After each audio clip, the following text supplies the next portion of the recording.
यहाँ से स्टार्ट करेंगे। दृष्टि है इसके यहाँ पर 25 नंबर टेस्ट है यहाँ पर, ठीक है। 25 नंबर पेपर हम लोग देखेंगे।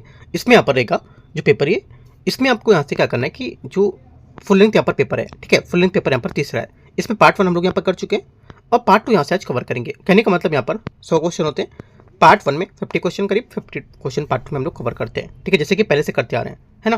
तो यहाँ से क्या होगा, हम लोग यहाँ पर 51 क्वेश्चन देख चुके हैं। अब बचे क्वेश्चन कितने, 49 क्वेश्चन बचे हैं। तो 52 क्वेश्चन से स्टार्ट करके हम लोग 100 क्वेश्चन तक यहाँ से खत्म करेंगे और टेस्ट नंबर 25 या बोल सकते हैं फुल लेंथ यहाँ पर टेस्ट दृष्टि का तीसरा खत्म हो जाएगा।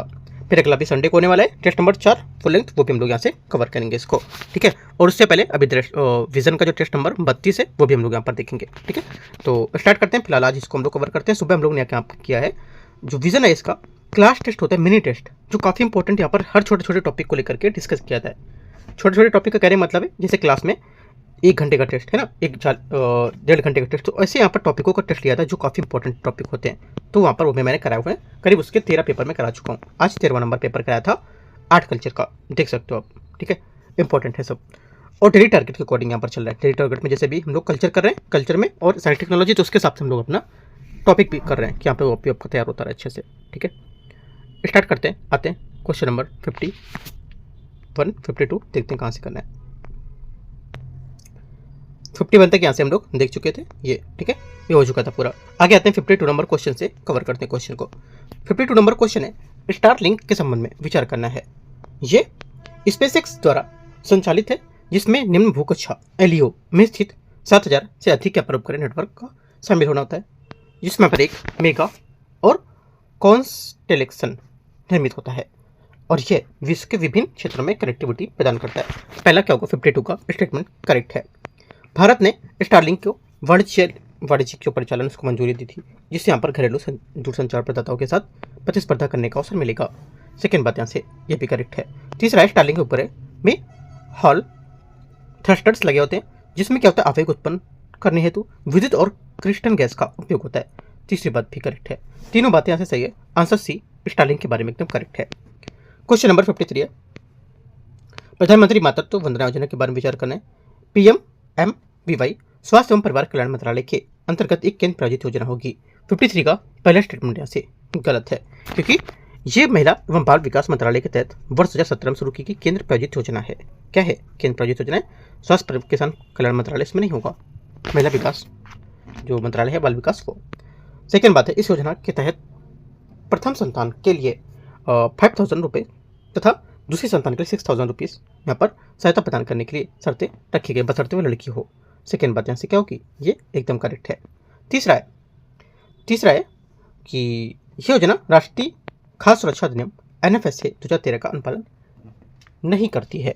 ये बात गलत हो जाएगी, इसका अनुपालन भी करेगी है, ठीक है। तो क्या होगा, ये बात गलत हो जाएगी। आंसर क्या होगा, ओनली 2 करेक्ट है, आंसर बी।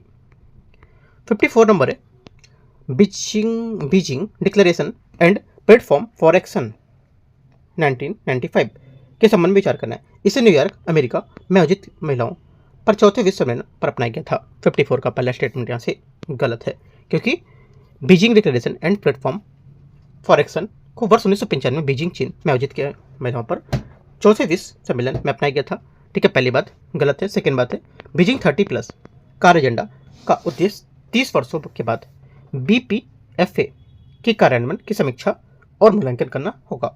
सेकेंड बात क्या होगी, सेकेंड बात यहाँ से ये करेक्ट है, ओनली 2 करेक्ट है। आंसर क्या होगा, आंसर यहाँ से जो दूसरा स्टेटमेंट है करेक्ट हो जाएगा, पहला गलत है, बी करेक्ट होगा। क्वेश्चन नंबर 55 है, माइसेलियम ईंटों के संबंध में विचार करना है। देखते हैं इसको।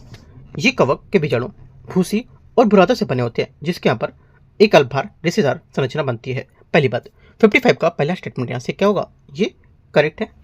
सेकेंड बात है, उत्पादन के दौरान माइसेलियम ईंटें पारंपरिक पक्की ईंटों की तुलना में काफ़ी अधिक CO2 उत्सर्जन करती है।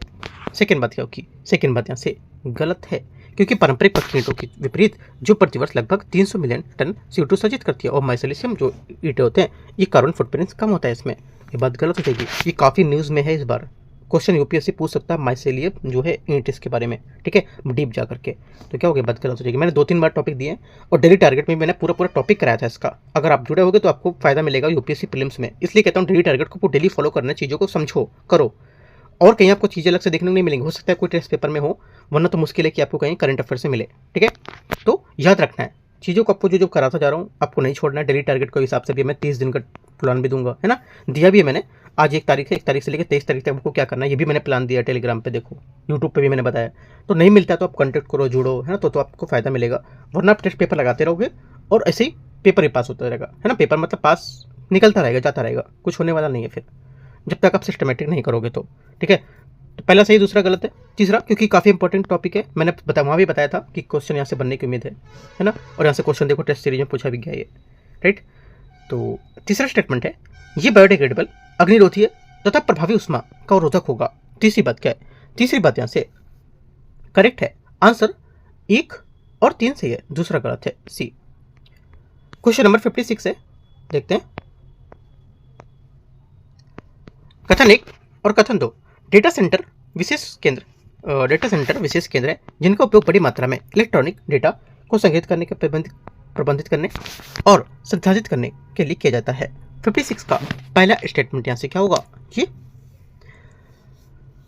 56 का जो पहला स्टेटमेंट हो जाएगा यहाँ से ये करेक्ट है, ठीक है। सेकेंड बात है, डिजिटल प्रौद्योगिकियां विशेषकर एआई, क्लाउड कंप्यूटिंग और डेटा स्टोरेज के बढ़ते उपयोग के कारण डेटा प्रोसेसिंग और स्टोरेज जो समाधान होता है उसकी मांग बढ़ रही है। सेकेंड बात क्या होगी, सेकेंड बात यहाँ से क्या होगी, करेक्ट है, दोनों बातें सही है। आंसर क्या होगा, आंसर यहाँ से ये करेक्ट है, इसकी व्याख्या भी कर रहा है। आंसर हो जाएगा क्वेश्चन नंबर, आंसर यहाँ से क्या, ए नंबर करेक्ट है, क्योंकि दोनों व्याख्या करें डेटा सेंटर विशेष केंद्र और इसको लेकर के इसकी जो प्रौद्योगिकी है ये भी। क्वेश्चन 57 है, प्रदीपन जो प्रौद्योगिकी है उसके संबंध में विचार करना है। प्रकाश उत्सर्जक डायोड की तुलना में ताप दीप्त लैंपों की दक्षता ऊर्जा अधिक होती है। 57 का पहला स्टेटमेंट क्या होगा, पहला स्टेटमेंट यहाँ से, पहला कथन यहाँ से गलत है। क्यों, क्योंकि ताप दीप्त लैंप प्रकाश उत्पन्न करने के लिए टंगस्टन फिलामेंट को गर्म करके संचालित होता है। इसके परिणाम स्वरूप उष्मा के रूप में पर्याप्त ऊर्जा की हानि होती है और एलईडी की तुलना में उसकी दक्षता काफी कम है, जो विद्यमान विद्युत के लगभग पूर्ण मात्रा को प्रकाश बदलने के लिए अर्धचालक प्रौद्योगिकी का उपयोग करती है, इस वजह से गलत हो जाएगा। सेकेंड बात है, compact fluorescent lamp incandescent lamp की तुलना में अधिक टिकाऊ होता है। सेकेंड बात क्या होगी, करेक्ट है। तीसरा, तापदीप्त लैंप जो होता है, तापदीप्त लैंप सर्वदिशात्मक रूप से प्रकाश उत्सर्जित करता है। तीसरी बात क्या है, 57 का तीसरा स्टेटमेंट यहाँ से ये करेक्ट है। अभी 2 और 3 सही है, आंसर यहाँ से 2 सही होगा। 58 नंबर है 58, कथन 1, कथन 2, कथन 3, सौर तूफान सूर्य पर विकृत चुंबकीय क्षेत्रों के विघटन और पुनः संयोजन से उत्सर्जित एकाएक ऊर्जा के कारण उत्पन्न होता है। पहला, 58 का पहला स्टेटमेंट यहाँ से क्या होगा, करेक्ट है। सेकंड, सूर्य का विभेदी घूर्णन जहां विषुवत रेखा पर ध्रुवों की तुलना में तीव्र घूर्णन होता है, इसके चुंबकीय क्षेत्रों में मुड़ने का योगदान देता है। सेकंड बात क्या होगी, सेकंड बात यहाँ से ये भी करेक्ट है। तीसरा यहाँ से तीसरा बोल रहे कि सौर तूफान उच्च ऊर्जा के कण विकिरण के कारण पृथ्वी पर मनुष्यों को प्रत्यक्ष रूप से गंभीर नुकसान पहुंचाता है। तीसरी बात यहाँ से क्या होगी, ये गलत हो जाएगी। तीसरी बात क्या है, गलत है। क्यों, क्योंकि इसलिए गलत है क्योंकि यद्यपि सौर तूफान पृथ्वी पर तकनीकी प्रणालियों के कारण महत्वपूर्ण रूप से प्रभावित कर सकता है, जैसे रेडियो ब्लैकआउट, बिजली कटौती और भूचुंबकीय विक्षोभ उत्पन्न करना, ये पृथ्वी की सतह पर मनुष्यों के प्रत्यक्ष रूप से नुकसान नहीं पहुंचाता है। ऐसा इसलिए क्योंकि पृथ्वी का चुंबकीय क्षेत्र और वायुमंडल सुरक्षात्मक ढाल के रूप में काम करता है। ठीक है, आंसर क्या होगा, 1 2 करेक्ट है, तो यहाँ से सी करेक्ट हो जाएगा। क्वेश्चन आगे आते हैं 59 नंबर, कथन 1, कथन 2, कथन 3, क्वांटम कम्युनिकेशन के परिणाम को निर्धारित करने के लिए क्वांटम इंटरफेस महत्वपूर्ण भूमिका निभाता है। 59 का पहला स्टेटमेंट यहाँ से क्या होगा, ये करेक्ट है।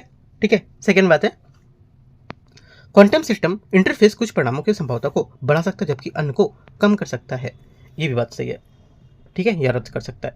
तीसरी बात है, इंटरफेस ये सुनिश्चित करता है कि क्वांटम कंप्यूटर सदैव निर्धारित रूप से एकल सही परिणाम उत्पन्न करे, ये बात गलत है क्योंकि इंटरफेस क्वांटम कंप्यूटर जो कंप्यूटेशन होता है इसको नियतवादी नहीं बनाता है, बल्कि यहाँ पर इंटरफेस के बाद इसके मापन के समय सिस्टम प्रोबेबिलिटी के आधार पर परिणाम देता है और कंप्यूटेशन सही परिणामों की संभावना में सुधार करता है, लेकिन प्रत्येक बार एकल निश्चित परिणाम को सुनिश्चित नहीं करता है। ओनली 1 2 करेक्ट है। आंसर यहाँ से 59 का सी करेक्ट हो जाएगा। क्वेश्चन नंबर 60 है, निम्नलिखित पर विचार करना है। कथन 1, कथन 2, कथन 3 संलयन ऊर्जा को इसकी ईंधन स्रोत की उपलब्धता के कारण दीर्घकालिक सतत ऊर्जा स्रोत मानाता है। सृष्टि का पहला स्टेटमेंट यहां से क्या होगा? करेक्ट है। सेकंड, ड्यूटेरियम जो एक मुख्य संलयन है जो ईंधन है और जिसको समुद्री जल से बड़ी मात्रा में निकाला जा सकता है। सेकंड बात भी क्या है? सही है, दोनों बातें सही है। तीसरा बोला है संलयन के लिए आवश्यक ट्रिटियम को नाभिकीय अभिक्रियाओं के माध्यम से लिथियम उत्पादित किया जाता है। तीनों बातें यहां से सही है और इसकी व्याख्या कर रहा है कौन? 3 सही है और एक कथन की व्याख्या कर रहा है, ये दूसरा भी सही है। आंसर क्या होगा? ये यहां से करेक्ट है। क्वेश्चन नंबर 61 है, निम्नलिखित पर विचार करना है। प्रश्न का प्रकार और इसकी क्या विशेषता हो सकती है? तारांकित प्रश्न का उत्तर सदन में मौखिक रूप से दिया था। इसमें पूरक प्रश्न पूछे जा सकते हैं जिसमें अतिरिक्त जानकारी प्रदान की जा सकती है। पहला करेक्ट है। सेकंड, अतारांकित प्रश्न क्या होते हैं? देखो, अतारांकित प्रश्न मौखिक रूप से उत्तर दिया जाता है और ये पूरक प्रश्न की अनुमति नहीं होती है। ये बात गलत है क्योंकि यहाँ पर जो अतारांकित प्रश्न होते हैं उत्तर लिखित रूप में रहते हैं, ठीक है, इसलिए प्रश्न की पूरकों की अनुमति नहीं होती यहाँ पर और ये विस्तृत जानकारी प्राप्त करने के लिए होते हैं और इसमें मौखिक उत्तर की आवश्यकता नहीं होती यहाँ पे। तीसरा है अल्प सूचना प्रश्न, सामान्य से कम अवधि की सूचना पर प्रश्न पूछा जाता है और मौखिक उत्तर यहाँ पर दिया जाता है। ये बात क्या होगी? करेक्ट हो जाएगी। 1 और 3 आंसर यहाँ से बी सही है, दो बातें। 62 नंबर क्वेश्चन 62, निम्नलिखित पर विचार करना है। देखते हैं इसको। राज्य और इसके विवरण दे रखा है। 62 पहला बोला है कि सिक्किम क्या होगा? सिक्किम यहाँ से आपका जो है ये प्रारंभ में एक सहायक राज्य था और बाद में 36वें संविधान संशोधन अधिनियम 1975 के माध्यम से भारत का पूर्ण राज्य बना था, ठीक है, और ये बात इसका करेक्ट है। तेलंगाना बिना किसी संवैधानिक संशोधन के अधिनियम के 3 के तहत नया राज्य बनाया गया था। सेकेंड बात यहाँ से एकदम सही है। गोवा पुर्तगाली जो थे इसकी शासन के स्वतंत्रता के बाद के शासित बनने वाला पश्चात राज्य का दर्जा मिला था। सही बात एकदम। चौथी बात, हिमाचल प्रदेश 1956 में गलत है क्योंकि हिमाचल प्रदेश प्रारंभ में केंद्र शासित प्रदेश था और वर्ष 1971 में पूर्ण राज्य बना था। इसे राज्य का पुनर्गठन अधिनियम 1956 के तहत पहले राज्य का दर्जा प्राप्त नहीं था। बात गलत हो जाएगी। आंसर क्या? 1 2 3 करेक्ट है। सही सम्मिलित पूछा है तो 3 बातें करेक्ट है। 63 नंबर है, इसकी संस्था निकाय और इसके कुछ विवरण दे रखे हैं, ठीक है, जैसे कि अंतर्राज्यीय परिषद है। ये आपका क्या होगा? यहाँ से अंतर्राज्यीय परिषद अनुच्छेद 263 के तहत एक संवैधानिक निकाय है जिसे यहाँ पर राज्यों के बीच विवादों की जांच करना एवं निकाह करना सलाह करने को लेकर सलाह करने को लेकर के दिन संघ और राज्यों के बीच समान हित के विषय पर चर्चा करने के लिए गठित किया गया था। पहली बात करेक्ट है। सेकंड, क्षेत्रीय परिषद क्या होती है? क्षेत्रीय परिषद जो होती है ये राज्य पुनर्गठन अधिनियम 1956 के तहत वैधानिक निकाय है जिनका उद्देश्य विभिन्न क्षेत्रों के राज्यों के बीच सहयोग को समन्वय बढ़ावा देना, ठीक है, सही है। केंद्रीय सतर्कता जो आयोग होगा ये अधिनियम 2003 के तहत एक सर्वोच्च सतर्कता संस्थान होगा और एक वैधानिक निकाय के रूप में काम करता है। ये सतर्कता प्रशासन की देखरेख और उनके भ्रष्टाचार से संबंधित जो मामले हैं उसकी केंद्र सरकार को सलाह देगा और ये संविधान संशोधन द्वारा निर्मित नहीं है। ये बात गलत हो जाएगी। चौथा है वस्तु सेवा कर जीएसटी जो है, ठीक है, वस्तु सेवा कर जीएसटी परिषद आर्टिकल 279 का ए के तहत यहाँ पर एक संवैधानिक निकाय है जो वस्तु सेवा कर अप्रत्यक्ष कर से संबंधित है, जैसे कर की जो दरें हैं, छूट, मॉडल कानून है ना, इसकी सिफारिश करता है और संघ राज्यों के दोनों पर लागू होता है और ये प्रत्यक्ष करों से संबंधित नहीं होगा। आंसर क्या होगा? ओनली 1 2 करेक्ट है, ठीक है, सही बात, दो बातें सही है। बी नंबर करेक्ट है, ठीक है। आगे आते हैं क्वेश्चन नंबर 64, निम्नलिखित पर विचार करना है। ट्रेड यूनियन, औद्योगिक और श्रम विवाद, मत्स्यिकी, विद्युत, पशु के प्रति रोकथाम, इनमें से कितने विषय भारतीय संविधान की 7वीं अनुसूची में समवर्ती सूची में शामिल हैं? करेक्ट आंसर हो जाएगा 64 का केवल 3 यहाँ पर शामिल हैं। इसमें से कौन कौन सा? देखो, एक तो आपका यहां से हो जाएगा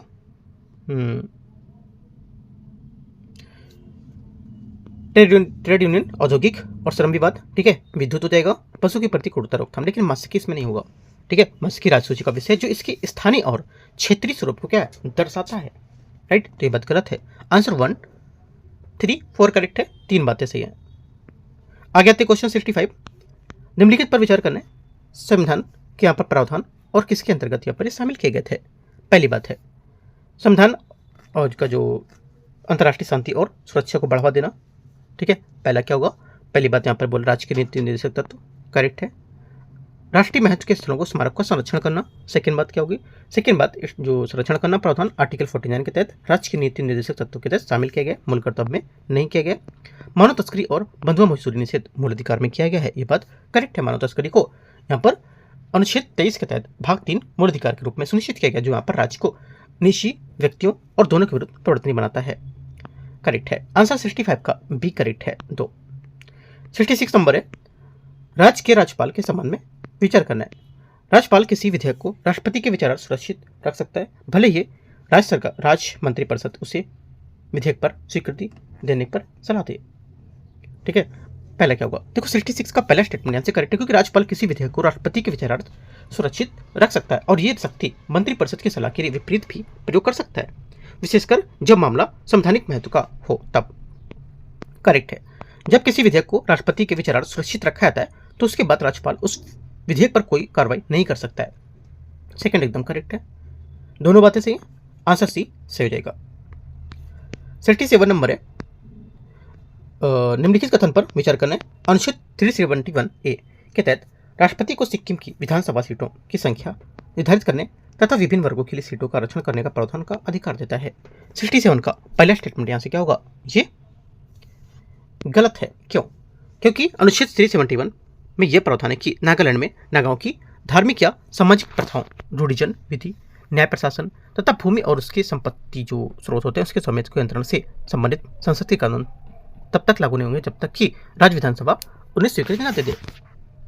पहला करेक्ट है, पहला गलत है। दूसरा, अनुच्छेद 371F के तहत नागालैंड राज्य के नागाओं की धार्मिक सामाजिक प्रथाओं से संबंधित संसद की कोई भी विधि तक लागू नहीं होती जब तक कि राज्य विधानसभा ऐसा निर्णय न दे। ये बात भी गलत है, क्योंकि 371 में सिक्किम के लिए विशेष प्रावधान किए गए थे, ठीक है, न कि नागालैंड।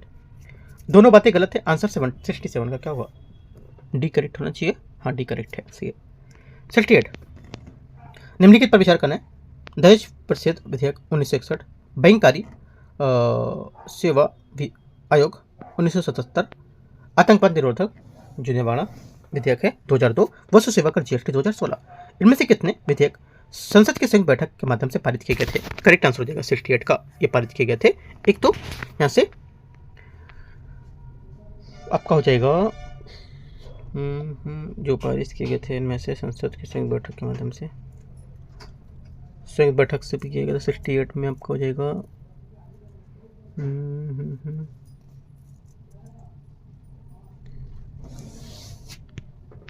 देखो यहाँ पर जीएसटी में नहीं होगा, ठीक है, बाकी यहाँ पर सभी है। दहेज यहाँ पर प्रतिषेध विधेयक 1961, ये भी आपका क्या होगा, दोनों सदनों की सहमति के कारण होता, असहमति के कारण संयुक्त बैठक पारित किया गया था, ठीक है। और यहाँ से हो जाएगा से अगला है बैंककारी जो सेवा आयोग है, ये भी गतिरोध के कारण संयुक्त बैठक में पारित हुआ था। आतंकवाद को लेकर राज्यसभा में अस्वीकृत हो जाने के बाद भी संयुक्त बैठक में पारित हुआ था। वस्तु सेवा कर संशोधन के रूप में पारित किया गया जिसमें दोनों विधेयक के बीच असहमति की स्थिति में संयुक्त बैठक का प्रावधान नहीं होता है, तो ये गलत होगा। बाकी तीनों करेक्ट है, ठीक है, तीन बातें सही हैं। 69 वासेनार व्यवस्था ऑस्ट्रेलिया समूह मिसाइल प्रौद्योगिकी नियंत्रण व्यवस्था MTCR, नाभिकीय आपूर्ति समूह NSG, इनमें से कितने यहाँ पर भारत के बहुपक्षीय नियंत्रण व्यवस्थाओं में सदस्य होगा? करेक्ट आंसर 69 को जाएगा बी, केवल 3 है इसमें से, एक का यहाँ पर नहीं होगा। किसका? देखो मिसाइल नियंत्रण MTCR है ना, MTCR में यहाँ पर इसकी स्थापना 1887 में थी। भारतवर्ष 2016 में इसका 35वां सदस्य बना था, ठीक है, तो यहाँ से MTCR का हो जाएगा, राइट। और वासेनार का भारत 7 दिसंबर को 42वां सदस्य बना था, ठीक है। उसके बाद ऑस्ट्रेलिया समूह में यहाँ पर जो भारत है इसमें 19 जनवरी 2018 को 43 सदस्य बना था, लेकिन इसका नाभिकीय आपूर्ति करता है NSG का नहीं होगा, ये बात गलत है, ठीक है। आंसर क्या होगा? आंसर हो जाएगा यहाँ से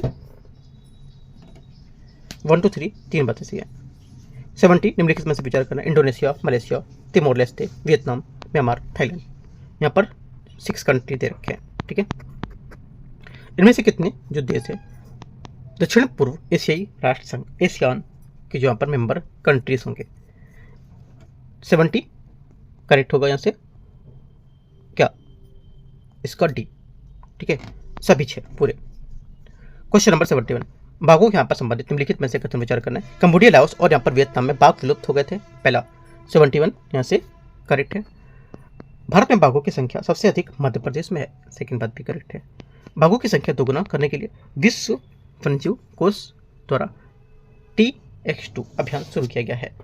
तीसरी बात क्या होगी, तीसरी बात भी करेक्ट है। ये 1973 में शुरू किया गया था। प्रोजेक्ट टाइगर और प्रत्येक 4 वर्ष में आयोजित की जाने वाली टाइगर बाघ गणना में शामिल है। आंसर क्या होगा, 1 2 3 71 सी, सभी 3। 72, यदा कदा समाचारों में रहने वाला यहाँ पर जो आर्निथिस्किया सौरोपोडोमोफोर्म, ठीक है, और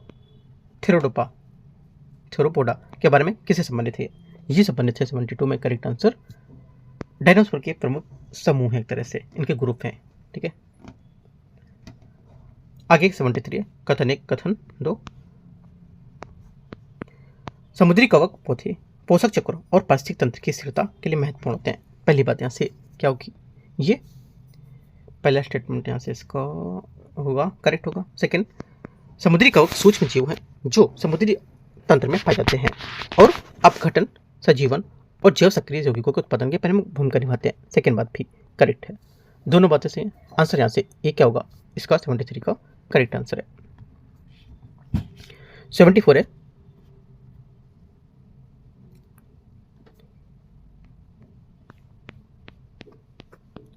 निम्नलिखित पर विचार करना है। कथन 1, सॉफ्ट कोरल प्रवाल ऐसी प्रजातियां हैं, ठीक है, ऐसी प्रजातियां जो प्रवाल भित्तियों के निर्माण के लिए आवश्यक विशाल कैल्शियम कार्बोनेट के कंकाल का उत्पादन नहीं करता है। पहला 74 का पहला स्टेटमेंट यहाँ से ये करेक्ट है, ठीक है, पहली बात सही है। सेकेंड बात यहाँ से प्रवाल एंथोजोआ वर्ग निडारिया संघ से संबंधित है, कैसे रखिए।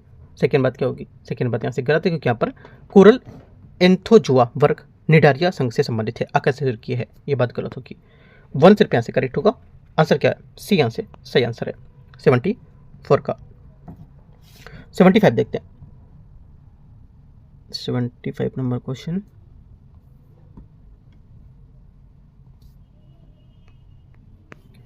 निम्नलिखित पर विचार करना है। कथन 1 कथन 2 कथन 3। एग्रीवोल्टिक्स को ऊर्जा उत्पादन और कृषि के बीच यहाँ पर भूमि उपयोग संघर्ष को समाधान माना जाता है। पहला स्टेटमेंट यहाँ से क्या होगा, 75 का, ये 75 का पहला स्टेटमेंट आपको जो जाएगा यहाँ से ये हो जाएगा, पहला स्टेटमेंट करेक्ट है ना, पहला यहाँ से सही है। दूसरा, एग्रोवोल्टिक प्रणालियाँ कृषि गतिविधियों को विस्थापित करने के लिए बिना नवीकरणीय ऊर्जा उत्पादन में संभव बनाती हैं, सही है। सूक्ष्म पर्यावरण में बदलाव करके एग्रीवोल्टिक्स कुछ विशेष जलवायु परिस्थितियों में फसलों की सहनशीलता को बेहतर बना सकती है, ये भी बात करेक्ट। लेकिन व्याख्या यहाँ पर सिर्फ दूसरा और तीसरा कर रहे हैं, पहले की व्याख्या इसमें नहीं कर रहा है, तो आंसर क्या होगा, बी आंसर इसका सही आंसर होगा। क्वेश्चन नंबर 76 है। कथन 1 कथन 2 कथन 3। ब्लू कार्बन परितंत्र जलवायु परिवर्तन के संबंध के लिए महत्वपूर्ण है क्योंकि ये कार्बन के बड़े पैमाने पर अवशोषण और भंडारण करते हैं। पहला स्टेटमेंट यहाँ से करेक्ट है, सही है। सेकेंड, ब्लू कार्बन परितंत्र में कार्बन भंडारण मुख्यतः भूमिगत मृदा के बजाय भू सतह की जो पादप संरचना है उसमें होता है। सेकेंड बात गलत हो जाएगी क्योंकि इन परितंत्र में एक परिभाषित विशेषता होती है कि ये कार्बन का एक बड़ा भाग भूमि ऊपरी पदप जो भार के बजाय भूमिगत मृदा में संचित होता है। वास्तव में कुल कार्बन भंडार का लगभग 50 से 99% तक भारी गहरी यहाँ पर जो कार्बनिक जो मृदा होती है उसमें पाया जाता है, ये गलत होगा। समुद्री घास में कार्बन का संचयन मुख्यतः जो जल स्तंभ प्रक्रिया होती है उससे संबंधित है, ना कि अवसादों में। तो तीसरी बात यहाँ से ये भी गलत है, ओनली 1 करेक्ट है। आंसर यहाँ से डी सही आंसर होगा 76 का। 77 है। कथन 1 कथन 2 और कथन 3। 77 है। कथन 1 कथन 2 कथन 3। कथन 1 में है पीटलैंड का पुनः क्लेदन जलोत्सारित पीटलैंड से ग्रीन हाउस गैस उत्सर्जन को कम करने के लिए आवश्यक होता है। पहला 77 का पहला स्टेटमेंट यहाँ से क्या होगा, ये करेक्ट है। सेकेंड बात है पुनर्क्लेदन जल स्तर को उस स्तर तक पुनर्स्थापित कर सकता है जो पीठ के संचरण का समर्थन करता होगा। ये बात सही है। कृत्रिम अफवाह को अवरुद्ध करना पीटलैंड का स्वतः पुनर्क्लेदन सुनिश्चित करता है। ये भी बात सही है। तीनों बातें यहाँ से करेक्ट है। 77 ये सही है। 78 कथन 1, कथन 2, कथन 3। मॉन्ट्रियल प्रोटोकॉल का उद्देश्य ओजोन परत को क्षति पहुंचाने वाले पदार्थों को नियंत्रित करने, ओजोन की परत को रक्षा करना होता है। पहला 78 का स्टेटमेंट यहाँ से ये करेक्ट है। सेकेंड बात है, मॉन्ट्रियल प्रोटोकॉल का लगभग 100 मानव निर्मित ओजोनकारी पदार्थों का उत्पादन और उपभोग विनियमित करता है। सेकेंड बात भी सही है। तीसरी बात है, मॉन्ट्रियल प्रोटोकॉल में व्यापार नियंत्रण और ओजोन की क्षति पहुंचाने वाले पदार्थों की रिपोर्टिंग जैसे उपाय अनिवार्य किए गए हैं। तीसरी बात भी सही है। 78 का तीनों स्टेटमेंट यहाँ से करेक्ट है। ये यहाँ से आंसर होगा। 79 है, निम्नलिखित पर विचार करने कथन 1, कथन 2, कथन 3। एपिजेनेटिक प्रक्रियाएं रोगों के प्रति संवेदनशीलता के संदर्भ में प्रासंगिक होती हैं। पहली बात 79 का करेक्ट है। सेकेंड, पर्यावरणीय प्रभाव एपिजेनेटिक तंत्रों के साथ अंतरक्रिया करके जीव विनिमित को प्रभावित करती हैं। सेकेंड बात भी सही है। तीसरा, एपिजेनेटिक जो होते हैं एपिजेनेटिक विनिमय विकासात्मक सुगढ़ता तथा जैविक अनुक्रिया में योगदान करती हैं। तीसरी बात भी करेक्ट है। तीनों बातें एकदम सही है। 79 का भी आंसर क्या होगा? यहाँ से करेक्ट है। Question number 80। 80 में फिर से यहाँ पर कथन 1, 3 आ गए। कथन 1, कथन 2, कथन 3। ट्रैफिक कैस्केड्स अनेक परस्पर अंतःक्रियाएं जो होती हैं क्रियाशील पारिस्थितिक कारकों के कारण उत्पन्न कर सकती हैं। पहली बात यहाँ से क्या होगी? पहली बात स्टेटमेंट यहाँ से इसका करेक्ट है। सेकेंड बात है, परभक्षी शिकार अंतःक्रियाएं ट्रैफिक कैस्केड्स के प्रमुख प्रेरक होती हैं। ये भी बात यहाँ से सही है। तीसरी बात है, जलवायु तथा उपलब्धता जैसे कारक केस के परिणामों को प्रभावित कर सकता है। ये भी बात करेक्ट है। तीसरी बात इसकी व्याख्या नहीं कर रहा लेकिन पहले की, ठीक है। देखो यहाँ पे व्याख्या कर रहा है नहीं कर रहा है आपको इससे मतलब नहीं है, क्योंकि यहाँ पर हम लोग ये प्रैक्टिस सेट कर रहे हैं। सेम यूपीएससी क्वेश्चन नहीं पूछेगा, माइंड में एकदम सेट कर लेना चीज़ कि सेम यूपीएससी क्वेश्चन तो नहीं पूछेगा, लेकिन आप यहाँ पे 3 चीज़ों को कलेक्ट कर सकते हो अपने टॉपिक में। जैसे कि यहाँ पर जलवायु तथा उपलब्धता जैसे कारक को कैस्केड के परिणाम में प्रभावित कर सकता है। सही बात है ना।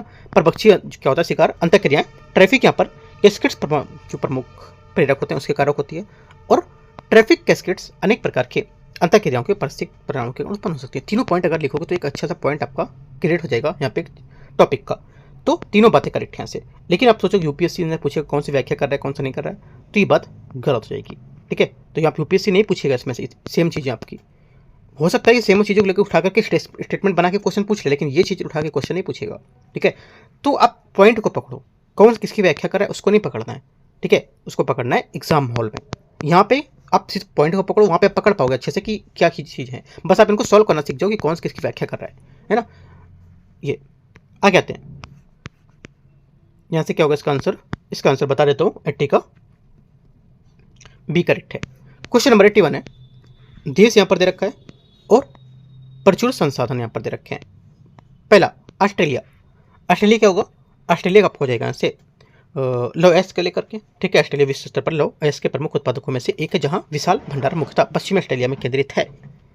सऊदी अरब प्राकृतिक गैस, कांगो लोकतांत्रिक गणराज्य, कोबाल्ट, सभी यहाँ से सही है, ठीक है। कांगो लोकतांत्रिक गणराज्य विश्व स्तर पर कोबाल्ट का सबसे बड़ा उत्पादक, लगभग विश्व का 75% हिस्सा है ना। सभी तीनों 81 का सी। 82 82 नंबर है।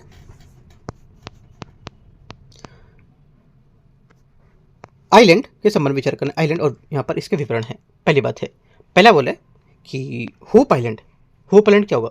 ये आंध्र प्रदेश तट के समानांतर स्थित और यहाँ पर ऑलिव रिडले कछुओं के लिए महत्वपूर्ण निर्दलीय स्थल होगा। पहली बात करेक्ट है। सेकेंड बात यहाँ से होगा खार्ग आइलैंड। ये ईरान के प्रमुख तेल टर्मिनल के रूप में भूमिका निभाता है, जिससे इसकी क्या होता है कच्चे तेल की निर्यात प्रबंधन काफ़ी अधिक हिस्सेदारी है। सेकेंड बात यहाँ से करेक्ट है अभी। तीसरा सुक्रोटा अरब सागर में अवस्थित होने के कारण यह ओमान से संबंधित है। ये बात गलत है, क्योंकि सुक्रोटा आइलैंड हिंद महासागर क्षेत्र में यमन के दक्षिण पूर्व में अवस्थित है। ये यमन का हिस्सा है, ना कि ओमान। ये बात गलत हो जाएगी, ठीक है। सेकेंड बात जो है, खार्ग आइलैंड जो है फारसी खाड़ी में अवस्थित है और ये ईरान का मुख्य तेल टर्मिनल है, जिसकी देश की कुल कच्चे तेल की निर्यात में ये 90% हिस्सेदारी है। इंपॉर्टेंट है इस समय, ये इंपॉर्टेंट हो जाएगा क्योंकि जो ईरान है काफ़ी न्यूज़ में, तो खार्ग आइलैंड इस बार बहुत इंपॉर्टेंट हो जाएगा। खार्ग आइलैंड के बारे में अब डीप जाके एक एक गूगल करके पॉइंट को नोट कर लो। क्वेश्चन यूपीएससी बना सकते हैं यहाँ से इसके अंदर जा करके डीप में। तो 1 और 2 करेक्ट है, तीसरा गलत होगा। करेक्ट आंसर क्या है? 82 का 2 बातें सही है। 83 नंबर, कथन 1 और कथन 2। दिन के समय स्थल के समय सतह समीपवर्ती जल क्षेत्र की तुलना में अधिक गर्म हो जाती है, जिससे यहाँ पर क्या होता है, समुद्र में स्थल की ओर दाब प्रवणता विकसित होती है। 83 का पहला स्टेटमेंट यहाँ से क्या होगा? करेक्ट है, सही बात है। सेकंड, जल की तुलना में स्थल अधिक तीव्रता से गर्म होता है क्योंकि इसकी विशिष्ट उष्मा कम होने के साथ ही इसमें ऊर्ध्वाधर मिश्रण का अभाव हो जाता है। सेकेंड बात यहाँ से ये भी करेक्ट है। दोनों बातें एकदम सही हैं। किसको पकड़ना है? हमको पॉइंट पकड़ने हैं, ना कि हमें स्टेटमेंट पकड़ने कौन से किसकी व्याख्या कर रहा है। ठीक है, अगर ये हमको समझ आ जाएगा कौन सा व्याख्या कर रहा है नहीं कर रहा है, तो अगर हमको पॉइंट पता चल जाएंगे तो हम एग्जाम में अच्छे से कर पाएंगे चीज़ों को। अगर इसी में ढूंढते रहेंगे इस कौन किसकी व्याख्या कर रहा है या नहीं कर रहा है, इसमें ध्यान नहीं देंगे, तो ये पॉइंट यूपीएससी पूछेगा तो भी आप गलत करके आओगे। ठीक है, लेकिन यहाँ पर दोनों करेक्ट है, तो अच्छे से यहाँ पर पॉइंट को लिखना है, नोट करके अच्छे सा की पॉइंट छोटा सा नोट्स बना रखना है। ठीक है, आगे आते हैं। क्वेश्चन नंबर 84 नंबर है। 83 का एक करेक्ट है। ठीक है, दोनों सही है, व्याख्या भी कर रहा है। 84 नंबर है। निम्नलिखित पर विचार करने कथन 1 कथन 2। रासायनिक अपक्षय चट्टानों को सूक्ष्म अवस्था में परिवर्तित करता है और रेगोलिथ का निर्माण में योगदान देता है। 84 का पहला स्टेटमेंट यहाँ से करेक्ट है। सेकंड, रासायनिक अपक्षय में विलयन, कार्बोनेशन और हाइड्रोलिसिस जैसी प्रक्रियाएं शामिल होती हैं, जिससे यहाँ पर चट्टानों का खनिजी संगठन में परिवर्तित होता है। सेकंड बात भी यहाँ से करेक्ट हो जाएगी और इसकी व्याख्या भी कर रहे हैं। दोनों बातें करेक्ट है क्योंकि यहाँ पर यह रासायनिक प्रक्रिया प्रत्यक्ष रूप से खनिजों में परिवर्तन एवं चट्टानों में सूक्ष्म कणों के विघटन के कारण बनती हैं। ठीक है, आगे आते हैं। दोनों बातें करेक्ट आंसर है। 85 नंबर क्वेश्चन। 85 नंबर, नदियों और उनके जो स्रोत हैं उसके बारे में विचार करना है। नदी और इसके स्रोत। पहला 85 है, सिंधु मानसरोवर झील के निकट तिब्बत। पहली बात यहां से क्या होगी? करेक्ट है। सेकेंड बात, सिंधु नर्मदा अमरकंटक पठार, ये भी बात यहां से करेक्ट है। ब्रह्मपुत्र शेमायुंगडुंग ग्लेशियर, तीसरी बात यहां से करेक्ट है। ठीक है, तिब्बत के कैलाश श्रृंखला के पास, तीसरा सही है। चौथा, गोदावरी महाबलेश्वर। गोदावरी महाबलेश्वर नहीं हो, गोदावरी कहाँ पर? महाराष्ट्र के नासिक के निकट त्र्यंबकेश्वर पहाड़ी। त्र्यंबकेश्वर जो एरिया है बहुत अच्छा है, वहाँ पे आप जाके घूमो। अभी जून जुलाई साइड में जाओ, उसमें बारिश अच्छी अच्छी होती रहती है ना, बारिश थोड़ी थोड़ी सी। उसके बाद वहाँ के जो पहाड़ है उसका कटाव है ना, वो जाके ऊपर घूमना, धुएं जैसा ऊपर आका, तो बहुत अच्छा यहाँ पर त्र्यंबकेश्वर है, जाके देखो, बहुत काफ़ी अच्छा है ना, गोदावरी जहाँ से निकलती है। तो आंसर क्या होगा? 1 2 3 करेक्ट है, ये बात गलत हो जाएगी। त्र्यंबकेश्वर बहुत ज़्यादा न्यूज़ में भी था अभी, है ना, तो इसको लेकर के थोड़ा डीप में पढ़ना है। ज्योग्राफी से क्वेश्चन बन सकते हैं यहाँ से, होगा करंट का, लेकिन आप लोग समझोगे ज्योग्राफी का, ये तो ज्योग्राफी ही माना जाएगा, है ना। तो आंसर क्या होगा? 85 का करेक्ट आंसर यहाँ से सी करेक्ट है। 86 नंबर है, पर्या इनिशियल पब्लिक ऑफरिंग के संबंध में देखे जाने वाले ग्रीब मार्केट निम्नलिखित में से किसी सर्वोत्तम रूप से परिभाषित करते हैं। आंसर हो जाएगा 86 का करेक्ट आंसर। ये परिभाषित करते हैं बिना विनियमन के प्री लिस्टिंग ट्रेडिंग हेतु एक अनौपचारिक क्या होगा? मार्केट को। बी आंसर होगा ग्रे मार्केट एक अनौपचारिक और अविनियमित बाजार है जहां शेयरों या अनिश्चित पब्लिक ऑफरिंग एप्लीकेशन की आधिकारिक जो लिस्टिंग होती है उससे पहले से ट्रेडिंग होती है, और ये लेन देन आमतौर पर औपचारिक तथा व्यक्ति से व्यक्ति नगद माध्यम से होती है, जिसमें पर भर्ती प्रतिभूति विनिमय बोर्ड से भी जो होता है उसके लेकर के भागीदारी नहीं मानी जाती है। आंसर क्या होगा? 86 का भी करेक्ट है। क्वेश्चन नंबर 87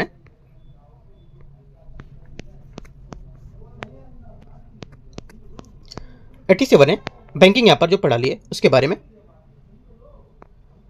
विचार करना है कि चेक ट्रैकेशन का आशय क्या है। चेक ट्रैकेशन का आशय होता है कि इलेक्ट्रॉनिक जो छवि का ट्रांसमिशन करके भौतिक मूवमेंट समाप्त हो जाना। डी यहाँ से करेक्ट आंसर हो जाएगा।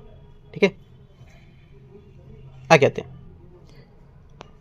88 नंबर क्वेश्चन 88, राष्ट्रीय पेंशन प्रणाली एनपीएस के बारे में विचार करना। एनपीएस एक निर्धारित संस्थान पेंशन प्रणाली जिसे भारत की सरकार ने 2004 में शुरू किया था और इसका विनियमन पेंशन निधि विनियामक और विकास प्राधिकरण द्वारा किया जाता है।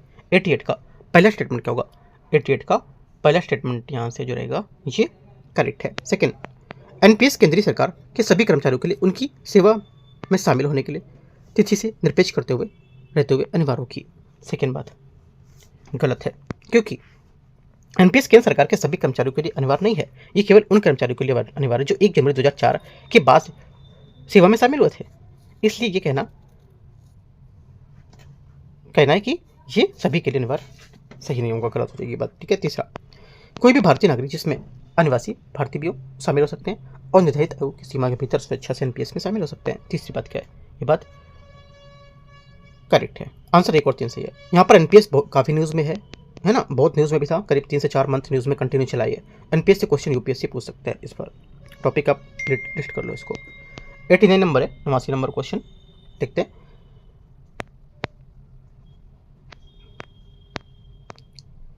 संक्रमणकालीन अर्थव्यवस्थाओं के संबंध में प्राय चर्चा में रहने वाले मॉनेटरी ओवरहैंग का अभिप्राय क्या है? आंसर हो जाएगा, इसका अभिप्राय है कि प्रचलित कीमतों की मांग की तुलना में आपूर्ति का अधिक होना, जिससे क्या होता है, डिप्रेस्ड मुद्रास्फीति उत्पन्न होती है। सी यहाँ से करेक्ट आंसर होगा। ठीक है, चूंकि कीमतें कृत्रिम रूप से नियंत्रित होती हैं और ऊपर की ओर समायोजित नहीं हो पाती हैं, इसलिए यहाँ पर अतिरिक्त धन तुरंत ओपन मुद्रास्फीति कारण नहीं बनता है। इसकी बजाय इसे ये डिप्रेस्ड मुद्रास्फीति के रूप में प्रदर्शित होता है, जो निम्न रूप में लिखा था, जैसे कि वस्तु की कमी, दुकानों में लंबी कतारें, ठीक है, फोर्स्ड सेविंग और कालाबाजारी भ्रष्टाचार में वृद्धि होना।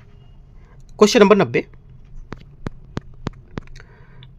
निगमित सेवा क्षेत्र उद्यम वार्षिक सर्वेक्षण के बारे में विचार करना है। इसे वर्ष 2026 में द्विवार्षिक रूप से आयोजित किया जाएगा। 90 का पहला स्टेटमेंट यहाँ से क्या होगा? ये गलत है, क्योंकि यहाँ पर AISI वर्ष 2026 से वार्षिक रूप से आयोजित किया जाएगा, है ना, तो ये बात क्या हो जाएगी ये, और उसमें पूर्ववर्ती वित्तीय वर्ष 2024-25 और अप्रैल 24 से 31 मार्च 2025 तक को संदर्भ माना जाएगा। ठीक है, तो यहाँ पर 26 में द्विवार्षिक रूप से आयोजित किया जाएगा, ये बात गलत हो जाएगी इसकी। ठीक है, आगे आते हैं, क्योंकि वार्षिक रूप से होगा। ये सर्वेक्षण राष्ट्रीय सांख्यिकी कार्यालय NSO सांख्यिकी कार्यक्रम मंत्रालय के द्वारा किया गया है। सेकेंड बात यहाँ से करेक्ट हो जाएगी। तीसरा, ये सीमित दायित्व भागीदारी अधिनियम 2008 के अंतर्गत पंजीकृत इकाई को कवर करेगा। तीसरी बात भी सही है, आंसर 2 और 3 सही है, तो बी। 91 है, हाल में भारत में खोजे गए उनियाला केरलेंसिस के बारे में विचार करना है। ये चमगादड़ की नई पहचान की गई प्रजाति, जिसे हाल ही में अगस्तमाला बायोस्फीयर रिजर्व में खोजा गया है। 91 का पहला स्टेटमेंट यहाँ से गलत है, क्योंकि उनियाला केरलेंसिस एक झाड़ी है जिसमें यहाँ पर 1 से 3 मीटर लंबी हो सकती है। इसमें हल्के बैगनी रंग के फूल होते हैं जो अगस्त से अप्रैल तक खिलते हैं। पहला गलत है। इसकी संख्या और खतरों के बारे में सीमित जानकारी के कारण इसके आयुष्मान की स्थिति में डेटा डिफिशियंट DD होता है। सेकेंड बात करेक्ट है, क्योंकि इसकी संख्या खबरों के बारे में सीमित जानकारी के कारण इसकी आयुष्मान स्थिति डेटा डिफिशियंट होगी। करेक्ट आंसर क्या होगा? ओनली 2 करेक्ट है। क्वेश्चन नंबर 92, 92 नंबर है, यदा कदा समाचारों में रहने वाली एमब्रिज परियोजना किससे संबंधित है? करेक्ट आंसर हो जाएगी 92 का सही आंसर। ये central bank digital currency CBDC के उपयोग पर आधारित एक डिजिटल क्रॉस बॉर्डर भुगतान प्रणाली होगी। ये यहाँ से 92 का करेक्ट आंसर है। 93, 93 नंबर, कार्बन क्रेडिट स्कीम जो है, कार्बन क्रेडिट ट्रेडिंग स्कीम के बारे में विचार करना है। इसे भारतीय कार्बन बाजार की स्थापना के लिए ऊर्जा संरक्षण संशोधन 2022 के तहत पेश किया गया था। पहली बात क्या होगी? पहली बात यहाँ से 93 का स्टेटमेंट जो होगा करेक्ट है, सही है। इस योजना में दक्षता ऊर्जा से हटकर ग्रीन हाउस गैस जो होती है उस उत्सर्जन तीव्रता को कम करने का ध्यान केंद्रित किया जाएगा। सेकेंड बात क्या होगी? सेकेंड बात भी यहाँ से इसकी करेक्ट हो जाएगी।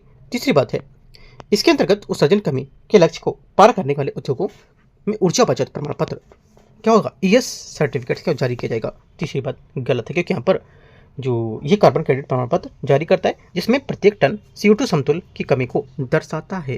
ठीक है, बात गलत हो जाएगी। आंसर क्या होगा? ओनली 1 2 करेक्ट है। क्वेश्चन 94 है, 94 नंबर, अंतरिक्ष डॉकिंग में भारत की हालिया उपलब्धि के संबंध में विचार करना है। भारत अंतरिक्ष डॉकिंग और अनडॉकिंग की क्षमताओं का प्रदर्शन करने वाला विश्व का चौथा देश बन गया है। 94 का पहला स्टेटमेंट यहाँ से करेक्ट है। डॉकिंग प्रयोग में SDX-01 टारगेट SDX-02 चेजर उपग्रह शामिल होगा। सेकेंड बात यहाँ से गलत है, क्योंकि यहाँ पर इसरो के अंतरिक्ष 2 व्यापार उपग्रह में जो SDX-1 चेजर और SDX-2 टारगेट को स्वचालित रूप से सफलतापूर्वक अनडॉक किया गया है, जिससे भविष्य के लिए अंतरिक्ष मिशन के लिए आवश्यक जटिल जो क्षमता होंगे इसको लेकर के सुदृढ़ करना, ये बात गलत है। ये तकनीकी भारतीय अंतरिक्ष स्टेशन भविष्य के चंद्र मिशनों के लिए महत्वपूर्ण बताएगा। तीसरी बात करेक्ट है, वर्ष 2040 तक के लिए यहाँ पर जो मिशन होंगे उसके लिए ये अच्छा होगा। तो क्या होगा? 1 और 3 करेक्ट है, दूसरा यहाँ से गलत है इसका। ठीक है, शामिल किए गए थे बता रहा था, तो इसमें शामिल नहीं किए गए थे, अनडॉक किया गया इनको, है ना, इनको अनडॉक किया गया, यहाँ पर शामिल नहीं किए गए ये। ठीक है, आंसर क्या होगा? 1 और 3 करेक्ट है। क्वेश्चन आते हैं 95। निम्नलिखित में से कौन सा फाइव आइज अलायंस का सदस्य नहीं है? कौन नहीं है? आंसर हो जाएगा 95 का करेक्ट आंसर। इसमें से केवल फ्रांस नहीं होगा। कौन सा नहीं होगा? फ्रांस इसमें नहीं है। फाइव आइज एक आसूचना साझाकरण गठबंधन है। इसमें ऑस्ट्रेलिया, कनाडा, ठीक है, न्यूजीलैंड, यूनाइटेड किंगडम और संयुक्त राज्य अमेरिका शामिल होता है। गठन का विकास द्वितीय विश्व युद्ध के दौरान गठित ये गठबंधन जर्मन और जापानी कोड को समझने के लेकर के विकसित हुआ था। आंसर ए करेक्ट है। क्वेश्चन नंबर 96 है। हाल ही खबरों में रहा द्विअपवर्तन का सर्वोत्तम वर्णन किया जा सकता है किसमें? आंसर हो जाएगा 96 का करेक्ट आंसर। कुछ पदार्थों का प्रकाशिक गुण जिसमें आपतित प्रकाश की किरणों को विभाजित हो जाता है तथा प्रत्येक किरण अलग अलग दिशाओं में अपवर्तन करण अलग अलग गति से यात्रा करती है। यहाँ पर द्विअपवर्तन ये यहाँ से आंसर होगा इसका। आगे आते हैं 97 नंबर।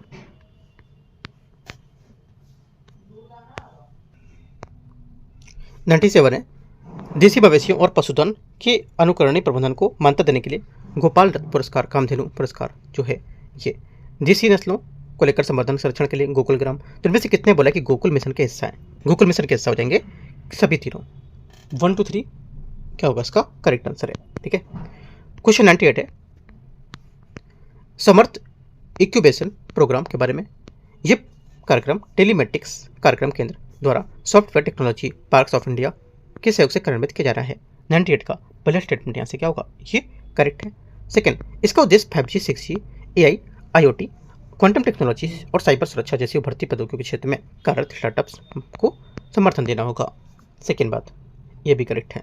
सी यहाँ से आंसर है। 99 नंबर क्वेश्चन है। निम्नलिखित प्रजातियों पर विचार करना है। हंगुल, ब्रू स्टड डियर, अरब सागर हम्पबैक, मालाबार सीवेट। इनमें से कितने आयुसीएन रेड लिस्ट में गंभीर रूप से संकटपन श्रेणी में उल्लिखित हैं? आंसर हो जाएगा 99 का करेक्ट आंसर। केवल 2 हैं। कौन कौन से? देखो, इसमें हंगुल और मालाबार सीवेट को आयुसीएन रेड लिस्ट में गंभीर रूप से संकटग्रस्त ग्रुप में वर्गीकृत किया, जबकि यहाँ पर ब्रू एंटर्ड डियर और अरब सागर हम्पबैक को इंडेंजर्ड ग्रुप में वर्गीकृत किया गया। आंसर क्या होगा? 2 यहाँ से करेक्ट है। दोनों लिख लो, कौन सा इंडेंजर्ड है, कौन सा जो क्रिटिकल इंडेंजर्ड है। क्वेश्चन 100 यहाँ से।